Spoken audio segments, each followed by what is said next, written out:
يَوْمَئِذٍ تُعْرَضُونَ لَا تَخْفَى مِنْكُمْ خَافِيَةٌ فَأَمَّا مَنْ أُوتِيَ كِتَابَهُ بِيَمِينِهِ. So Allah subhanahu wa ta'ala says, as for the one who will have hisaba yasira, and that is why the Prophet used to say, oh Allah, give me hisaba yasira. Hisaba yasira. We should also make dua to Allah, hisaba yasira. What does that mean? Hisaba yasira means Allah will mention His good deeds, Allah will mention His bad deeds and forgive all of it, and He will mention His good deeds and He will say He accepted it, and He will give His book in His right hand. That's it, hisaba yasira. Okay? That's hisaba yasira. So we should all make dua to Allah. Oh Allah, give us hisaba yasira. Give us hisaba yasira. Oh Allah, yasir, very easy hisab, ya Rab, not a difficult one.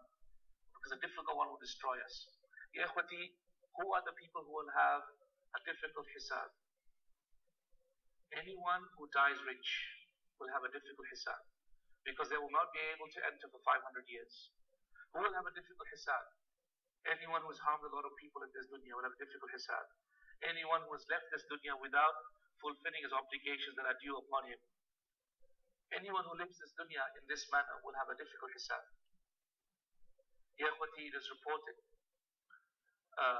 that Al-Hasan al-Basri used to say, by the way, does everyone here have an account, bank account? Who is there has bank accounts?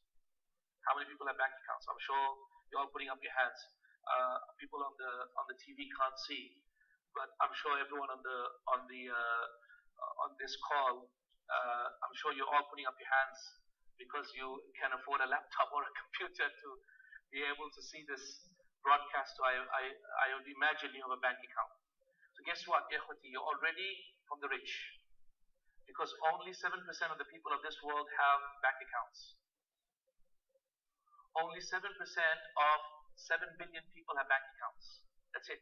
Everyone else can't afford it. They don't have money. They just don't. So you're already from the rich. La ilaha illallah. You know what that means?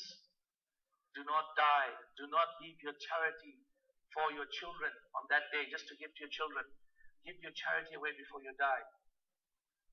Distribute your inheritance before you die to your children. Give it all away. Die a poor person. Die a beggar. Die with nothing. You own nothing but the shirt on your body. That's it, ya ikhwati. The other day I was reading about Sulaiman al-Rajihi, who was the owner of Rajihi Bank. $11.6 billion owner. What did he do?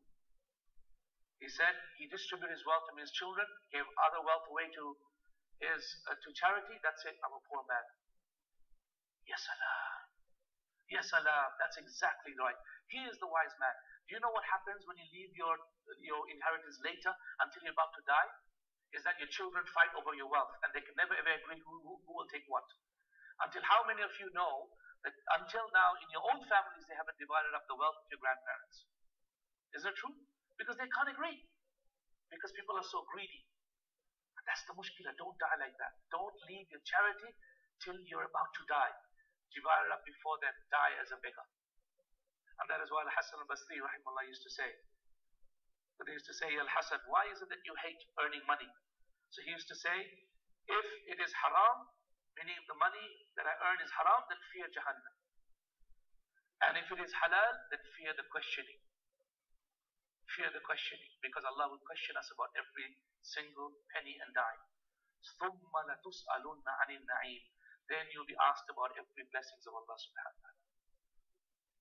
طيب. فَأَمَّا مَنْ أُوتِيَ كِتَابَهُ بِيَمِينِهِ. As for the one who has been given his book in his right hand, فَيَقُولُ هَاؤُمُ اقْرَءُوا كِتَابِيَهْ. He'll raise up his book and he will tell his people, oh people, read my book. هَاؤُمُ اقْرَءُوا كِتَابِيَهْ. إِنِّي ظَنَنْتُ أَنِّي مُلَاقٍ حِسَابِيَهْ. I knew that I would one day meet my hisab. Mulaqin meaning meet, hisabiyah, my hisab. فَهُوَ فِي عِيشَةٍ رَاضِيَةٍ. So he is in the Isha, meaning the life of Radiyah, the blessed life. Isha Radiyah, which is in Jannah, isn't it? The blessed life which is only in Jannah. في جنة عالية, in the highest of Jannah. قطوفها دانية. In Jannah the trees and its shade are very, very close by. The tafseer of Ibn Abbas radiallahu ta'ala anhu mentions that when someone enters into Jannah and he looks at the trees and he sees a beautiful peach, for example, or what do you feel like? Lychee, for example. Okay, there's no durian, so this is your last chance to eat durian here, guys. No durian in Jannah, right? Because it smells. So peach or mango for I always have this durian joke with all my Malay brothers and sisters. So imagine you have a mango. The tafseer Ibn Abbas mentions that the mango tree will actually bend and come close and bring the mango in front of your mouth so you can take a bite. You don't have to go and shake the tree and climb the tree and fall down or say, oh, Jibreel, by the way, can you please knock one of the mangoes down there? No, nothing like that. The tree will actually, that's what it means by kutufuha daniya. Okay? Kutufuha daniya meaning the tree will actually come and present the fruit in front of you and you can take a bite. In one authentic narration, Ibn Abbas is reported when a person sees a bird that he feels like eating, the bird, as soon as he sees it, will automatically become barbecued and cooked in front of him. Ya salam. Can you imagine that? Kutufuha daniya.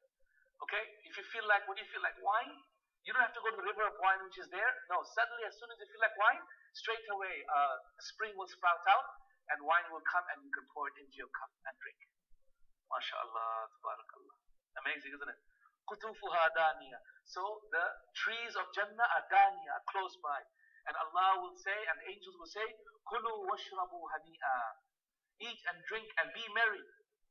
Bima aslaftum fil ayyamil khaliya. For all the struggle that you went through in this dunya. Are we wallahi going through struggle in this dunya? Not at all. Have we ever spent a day without food really other than fasting? Not at all. Even students, wallahi, don't go hungry here. Wallahi, subhanallah. Have we had one day difficulty in the path of Allah? Being tortured, punished? What's happened to our brothers and sisters in Syria? Has one day even touched us? Wallahi, no. How can we expect that this will be said to us? Kulu washrabu hani'an bima aslaftum fil ayyamil khaliya. Eat and drink and be merry for what you went through in the past. We didn't go through any difficulty. What's wrong with us? What's wrong with us is that we're not taking a path to Allah Azza wa Jalla. We're not doing enough for Allah. We're not giving enough in the cause of Allah. We're not making our life purely for the sake of Allah. So how can we expect Allah subhanahu wa ta'ala to test us and give us more? Why will our ajr be great? It will not be. Because our iman is so low. So ikhwati, time to change. This is a wake-up call. Time to change. If you want this to be your end, then it's time to also have a difficult life in this dunya. Not by you doing it to yourself, but by you seeking a path. Seeking a path of struggle for the cause of Allah. When that happens, definitely difficulty will come to you very quickly. The Prophet ﷺ said, whoever seeks a path, whoever loves me, truly, then poverty strikes him faster than the wind. Meaning a trial comes from Allah, which is financial poverty comes to him faster than the wind. That's just an example of how difficulty strikes a person faster than the wind. On that day, on the day of judgment, the Prophet said that the people who were never ever killed in the path of Allah, or who were never tortured in the path of Allah, will see the reward Allah gives the people who were tortured in the path of Allah, and they will wish that they were tortured in the path of Allah. They will wish that their bones were also broken and their skin was also cut off in front of them. They would wish that would happen to them because of the reward that Allah had given to those people who were tortured in the path of Allah subhanahu wa ta'ala. طيب يا إخوتي. في جنة عالية قطوفها دانية كلوا واشربوا هنيئا بما أسلفتم في الأيام الخالية. وأما من أوتي كتابه بشماله. The last one, which is the one who's been given his book in his left hand. وأما من أوتي كتابه بشماله. فيقول يا ليتني لم أوت كتابه. He will say, oh, woe to me, how I wish I was never ever given this book. ولم أدري ما حسابية. And how I wish I never ever knew what my hisab was. يا ليتها كانت القاضية. Oh, how I wish it was my end. What was it? My death. How I wish my death was the end of my life. Death is not the end of your life, ikhwati. It is just entering into a new life, another phase in your life. So the disbeliever or the bad Muslim will ask and will pray, oh, how I wish my death was the end of my life forever. Reality is we will all live forever. You know that, guys? We will all live forever, either in Jannah or in Jahannam. That's the terrible tragedy, wallahi. Terrible reality.